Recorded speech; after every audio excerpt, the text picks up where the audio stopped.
નમસ્કાર મિત્રો, દેશ અને દુનિયાના તાજા અને મહત્વના સમાચારોમાં તમારું હાર્દિક સ્વાગત છે। શરૂઆત કરીએ આજના મુખ્ય સમાચારોથી। પાવાગઢ દર્શન બંધ। પાવાગઢમાં પ્રવાસીઓની સુરક્ષાને ધ્યાને લઈ ત્યાંના તંત્રએ ડુંગર પર જવા પ્રતિબંધ લગાડી દીધો છે। ભારે વરસાદના કારણે ડુંગરની સીડીઓ પર પાણી વહી રહ્યા છે। પાવાગઢમાં દૈનિક હજારો ભાવિ ભક્તો દર્શનાર્થે આવતા હોય છે અને આથી કોઈ દુર્ઘટના ના સર્જાય તે માટે પોલીસ દ્વારા આ નિર્ણય લેવામાં આવ્યો છે।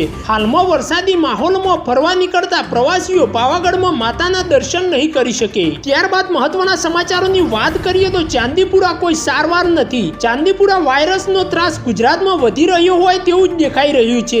ગુજરાતના ઇતિહાસમાં પહેલીવાર ચાંદીપુરાથી કુલ 43 લોકોના મૃત્યુ થયેલા છે। હજુ આના 54 જેટલા દર્દીઓ સારવાર હેઠળ છે। આ ચાંદીપુરા વાયરસ હિંમતનગરથી શરૂ થયેલો છે અને હવે તે અમદાવાદ, રાજકોટ, વડોદરા, સુરત સુધી પણ પહોંચી ચૂક્યો છે।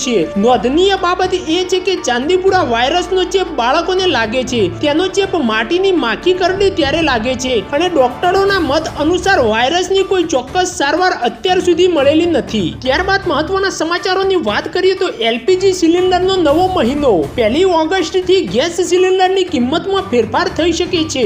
વાસ્તવમાં દર મહિનાની શરૂઆત પહેલા તેલ કંપનીઓ દ્વારા એલપીજી ગેસ સિલિન્ડરની કિંમતમાં ફેરફાર કરવામાં આવે છે। ત્યારબાદ જુલાઈમાં 19 કિલોના કોમર્શિયલ સિલિન્ડરની કિંમતમાં ઘટાડો કરવામાં આવ્યો હતો। આ વખતે પણ સિલિન્ડરની કિંમતમાં ઘટાડો થઈ શકે તેવી આશાઓ દેખાઈ રહી છે। ત્યારબાદ મહત્વના સમાચારોની વાત કરીએ તો 18મા હપ્તાને લઈને આવ્યા મોટા સમાચાર। ભારત સરકાર દ્વારા અત્યાર સુધી કુલ 17 હપ્તાઓ જાહેર કરવામાં આવ્યા છે। ગયા મહિને પ્રધાનમંત્રી નરેન્દ્ર મોદી દ્વારા વારાણસીથી ખેડૂતોને કિસાન સન્માન નિધિનો 17મો હપ્તો જાહેર કરવામાં આવ્યો હતો। હવે આ દિવસે આવી શકે છે 18મો હપ્તો।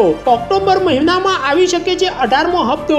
ભારત સરકાર દ્વારા ઓક્ટોબર મહિનામાં કિસાન સન્માન નિધિ યોજનાનો 18મો હપ્તો જાહેર કરવામાં આવી શકે તેમ છે। ત્યારબાદ મહત્વના સમાચારોની વાત કરીએ તો આજે ગુજરાતમાં કેટલો પડ્યો વરસાદ તે જાણી લો। છેલ્લા 24 કલાકમાં ગુજરાતના 236 તાલુકામાં વરસાદ થયો છે, જેમાં સૌથી વધુ વરસાદ આણંદ જિલ્લાના બોરસદમાં 14 ઇંચ જેટલો નોંધાયેલો છે, જ્યારે વડોદરાની અંદર 9 ઇંચ જેટલો વરસાદ થયેલો છે, જેના પગલે નીચાણવાળા વિસ્તારોમાં પાણી ભરાઈ ગયેલા છે। જ્યારે વિશ્વામિત્રી નદીએ ભયજનક સપાટીને પણ વટાવી દીધી છે અને મલાઈ તળાવ ફાટતા 40 ઝૂંપડા પાણીમાં ગરકાવ છે। તંત્ર દ્વારા અહીંના નીચાણવાળા વિસ્તારોને તાત્કાલિક ખાલી કરવા પણ સૂચન કરવામાં આવેલું છે। આજે વડોદરામાં શાળા અને કોલેજોમાં રજા જાહેર કરવામાં આવેલી છે। ત્યારબાદ મહત્વના સમાચારોની વાત કરીએ તો ચાંદીપુરા વાયરસને લઈને બોલ્યા જ્ઞાનીબેન ઠાકોર। બનાસકાંઠાના સાંસદ જ્ઞાનીબેન ઠાકોર સંસદમાં પહેલીવાર બોલ્યા હતા, જેમાં તેઓએ ચાંદીપુરા વાયરસ વિશે સરકારને માહિતગાર કરી આ બાબતને ગંભીરતા લઈ કડક પગલાં ભરવા અપીલ કરી હતી। તેમણે પોતાના ભાષણની શરૂઆત બનાસકાંઠાની તમામ જનતાને આભાર માનીને કરી હતી। પછી તેમણે કહ્યું હતું કે મારા સંસદીય ક્ષેત્ર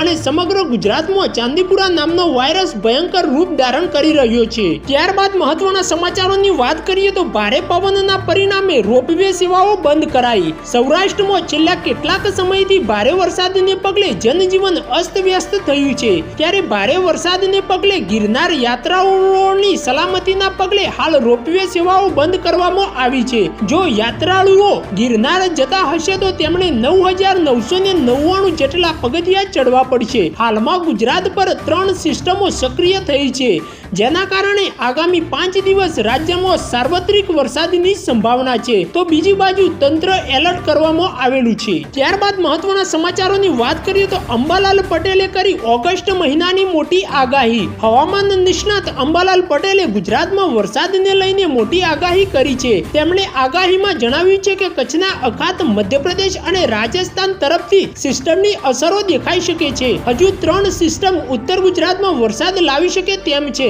અંબાલાલ પટેલે વધુમાં જણાવ્યું છે કે હાલમાં બંગાળના ઉપસાગરમાં થોડાક અંશે સિસ્ટમો બની રહી છે, જેના કારણોસર આગામી 26 અને 30 જુલાઈ સિસ્ટમ સક્રિય થશે। ઉત્તર ગુજરાતમાં 3 સિસ્ટમ તરફથી અસર સર્જાતા વરસાદ ખાબકશે, જ્યારે 26 જુલાઈથી ઉત્તર ગુજરાતમાં વરસાદનું જોર વધી શકે તેમ છે। તેમણે વધુમાં જણાવ્યું છે કે 7મી ઓગસ્ટે બનનારી સિસ્ટમ ગુજરાતમાં વરસાદ લાવશે। પશ્ચિમ સૌરાષ્ટ્રમાં લો પ્રેશરના કારણે ભારે વરસાદ આવી શકે તેમ છે, જ્યારે જૂનાગઢ અને અમરેલીના ભાગોમાં પણ વરસાદ પડી શકે તેમ છે। આ ઉપરાંત સૌરાષ્ટ્રમાં રીજનમાં બોટાદ અને સાવરકુંડલાના ભાગોમાં હળવા હળવાથી મધ્યમ વરસાદની શક્યતાઓ છે। દક્ષિણ ગુજરાતમાં ભારેથી અતિભારે વરસાદ તથા પૂરની સ્થિતિ સર્જાઈ શકે તેમ છે, જ્યારે પંચમહાલના ભાગોમાં ભારે વરસાદ થઈ શકે તેમ છે। ભરૂચ અને વડોદરામાં પણ ભારે વરસાદની સંભાવનાઓ છે, જ્યારે અમદાવાદ અને ગાંધીનગરની સાથે સાથે સાબરકાંઠા અને બનાસકાંઠામાં પણ વરસાદ પડી શકે તેમ છે। ઉત્તર ગુજરાત અને કચ્છમાં આગામી દિવસોમાં ભારે વરસાદ ખાબકી શકે તેવી સ્થિતિ વર્તમાનમાં સર્જાતી દેખાઈ રહી છે।